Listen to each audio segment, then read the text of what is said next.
Today we are going to be discussing the platypus. Kingdom Animalia, phylum Chordata, and class Mammalia, Ornithorhynchus bloomback is a very unique animal with many distinctive features. Some may relate this animal to the beaver in Canada because of their similar tail and webbed feet. The platypus, however, is secluded to eastern Australia. It is part of an exclusive 5-mammal group to lay eggs rather than give birth. It usually lives to around 11 years, but in captivity it can live to 17 years of age. It is extremely agile in an aquatic environment. I remember when I visited Australia, I went to a zoo and we couldn't get a picture of one. It was too fast. It can dive underwater for about 40 seconds without coming back up for air. But commonly, these dives last only 10 to 20 seconds. The platypus is a carnivore, which means they feed on meat. Not your regular meat diet though. It feeds on annelid worms, insect larvae, and freshwater yabby that it digs out and catches using its snout. It has cheek pouches to carry this prey back to the surface where they are eaten. The platypus eats about 20% of its body weight every day, so it spends about 12 hours a day on the hunt for food. Similar to dolphins, they use electrolocation to find and hunt their prey. This technique senses the electric fields of its prey using their muscle contractions. Uniquely, platypuses are actually venomous. A male platypus can inject venom through a gland on their hind legs called ankle spurs. The females are born with the same gland but lose this ability within a year. The venom is not lethal to humans, but the pain is so excruciating that the victim might be incapacitated. The venom is mostly used for defensive purposes, but since it's found only within males, it can be used against each other to assert dominance when or during mating season. Unlike most mammals, in recent studies, it has shown that platypuses have double-coned eyes. Curiously though, they're not actually used underwater. Their ears and their eyes are both useless in the water as they use the electrolocation found within their beaks. While swimming, we can identify it as a platypus through the absence of its ears, as I mentioned. When in the water, it propels itself through an alternate rowing motion of its front feet. Its hind legs actually don't assist it in swimming at all other than steering,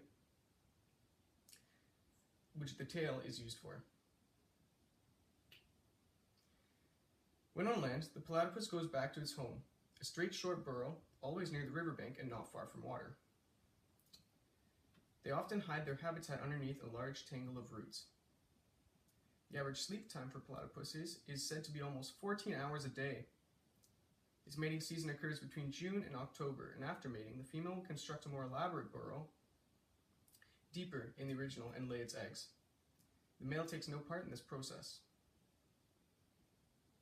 The platypus was first discovered by the Europeans in 1798, the common name platypus coming from the Latinization of the Greek word platypus, meaning flat-footed.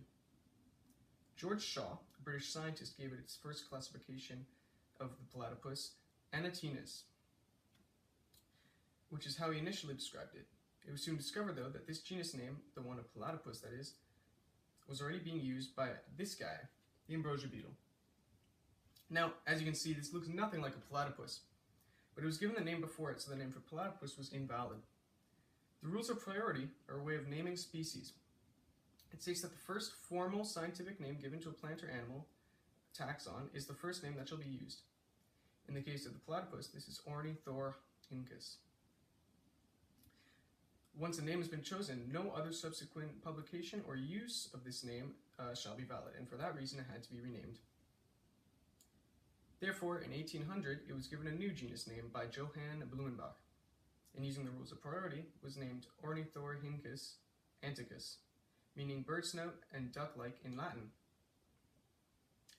When it was first discovered, scientists actually thought the platypuses were fake because it had such an odd appearance. This is because of all the adaptation that it has undergone throughout the years. Platypuses are part of the exclusive group of mammals that lay eggs, most of which are echidnas similar to it. These are called monotremes. The reason for this is that before the delivery of live young became a common trait, laying eggs was the main form of delivery. The platypus, being such an old animal, kept this trait throughout the years. The platypus is the only creature on Earth to have a venomous spur. As I mentioned, the bill allows the platypus to hear and breathe while underwater. It sweeps its bill 2 to 3 times per second to electrolocate its prey. The tail is not only used for steering or swimming, but it also has a fat storage for energy use, as well as during the winter. Interestingly, it can also be used to grasp and drag objects. Platypuses have 2 layers of fur. The first layer is short and dense so that the water can't get through, and the second layer is longer and gets the fur wet but acts as a water seal. It is crucial to keep the platypus warm because it is predominantly nocturnal. In cold weather, the platypus can actually reduce its blood flow to parts of its body to protect its crucial organs.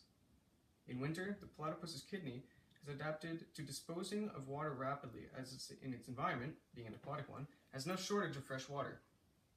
It can also retain and absorb salts very efficiently. Its blood has an increased amount of hemoglobin, making it oxygen-rich so that it can stay underwater for longer.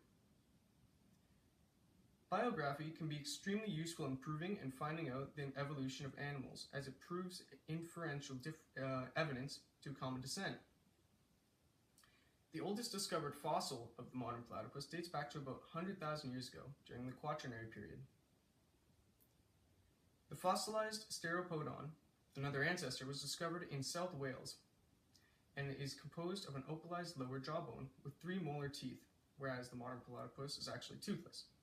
The fossil is thought to be about 110 million years old, making it the oldest mammal fossil found in Australia. Another fossil relative of the platypus has been found in Argentina, indicating monotremes were present in the supercontinent of Gondwana, when the continents of South Africa and Australia were actually joined via Antarctica, as you can see in this diagram here. This happened about 167 million years ago. In 2004, researchers at the Australian National University discovered the platypus had 10 sex chromosomes compared to the 2 X and Y chromosomes in most other mammals. The platypus's sex chromosomes have been found to have great homology to the bird's Z chromosome. The platypus genome also has both reptilian and mammalian genes associated with egg fertilization. Though the platypus lacks the mammalian sex-determining gene SRY, a study has found the mechanism of sex determination in the AMH gene on the oldest Y chromosome. A draft version of the platypus genome sequence was published in Nature on the 8th of May 2008, revealing both reptilian and mammalian elements, as well as 2 genes found previously only in birds, amphibians, and fish. More than 80% of the platypus's genes are common to other mammals whose genomes have been sequenced. This shows the relation to many different animals, not only phylogenetically, but genetically as well. Through this analysis, we can see the evolution of the mammal. Looking at the origins of its taxonomy and class, we can begin to see where the platypus originated from. Through its adaptation, we can see its will to survive in its environment and the many features that let this happen. And going into detail about its biography as well as its fossils, we can get a sense of how old and adapted it really is. Through analyzing its homologous and analogous features, we can determine that the platypus shares a common ancestor with many different animals, including birds and reptiles. All of this adaptation has made the platypus a very genetically strong organism, and it will definitely live on for a while if humans don't get in the way.